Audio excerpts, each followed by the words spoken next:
शाम के 7 बज रहे थे। दीनदयाल जी अपने कमरे में बेचैनी से चहलकदमी कर रहे थे। ऐसा लग रहा था जैसे उन्होंने अपनी जिंदगी में बहुत बड़ी भूल कर दी हो, और उस भूल का एहसास उन्हें आज उनकी बहू दिव्या के कटु मगर सत्यता का एहसास करवाते हुए शब्दों से हो गया। सच ही तो है। गलत क्या कहा था दिव्या ने कि अगर आपके छोटे आपकी बेइज्जती करें तो आप सहन कर लेंगे। दरअसल दीनदयाल जी का अपनी बेटी नेहा से विशेष लगाव था। उन्होंने हमेशा नेहा की हर बात को ऊपर रखा और अपने बेटे साहिल को कम। उसका नतीजा ये हुआ कि नेहा ने कभी अपने बड़े भाई साहिल को सम्मान नहीं दिया और ना ही बातचीत के शब्दों में सम्मानित भाषा का प्रयोग किया। दिव्या को रिश्तों में अमर्यादित व्यवहार बिल्कुल भी पसंद नहीं था। उसे ये बिल्कुल भी बर्दाश्त नहीं था कि छोटे अपनी मर्यादाओं का उल्लंघन करके अनावश्यक बड़ों का अपमान करें। नेहा का जो व्यवहार साहिल के प्रति था, वही दिव्या के प्रति भी होने लगा था। बात बात में नेहा अपनी भाभी के लिए अभद्र भाषा का प्रयोग करती थी, जिस पर ना तो साहिल कोई प्रतिक्रिया व्यक्त करता था और ना ही दीनदयाल जी और ना ही सासू माँ विद्या जी।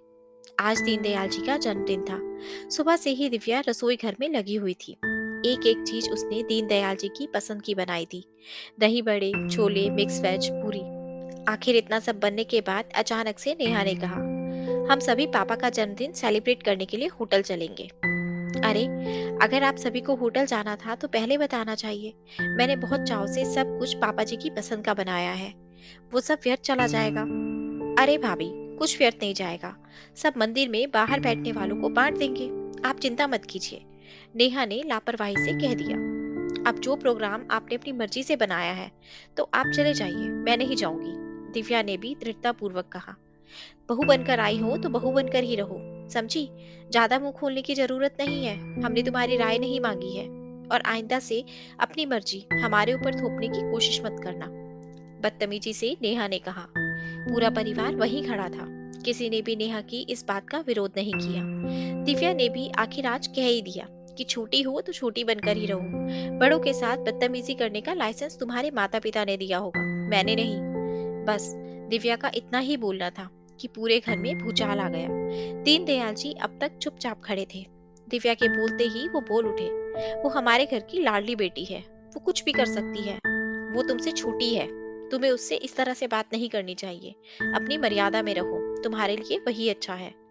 अब जब माहौल अच्छा खासा खराब हो ही चुका था, दिव्या ने भी कह दिया कि पापा जी, अगर आपके छोटे भाई बहन आपके साथ बदतमीजी करें तो क्या आप सहन कर लेंगे? आपको तो ये भी पसंद नहीं कि कोई सफाई देने के लिए अपनी बात रखे।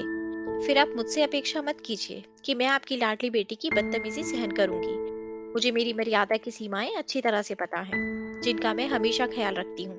और आज भी उन्हीं मर्यादाओं का ख्याल रखते हुए मैं बात को ज्यादा बढ़ाना नहीं चाहती।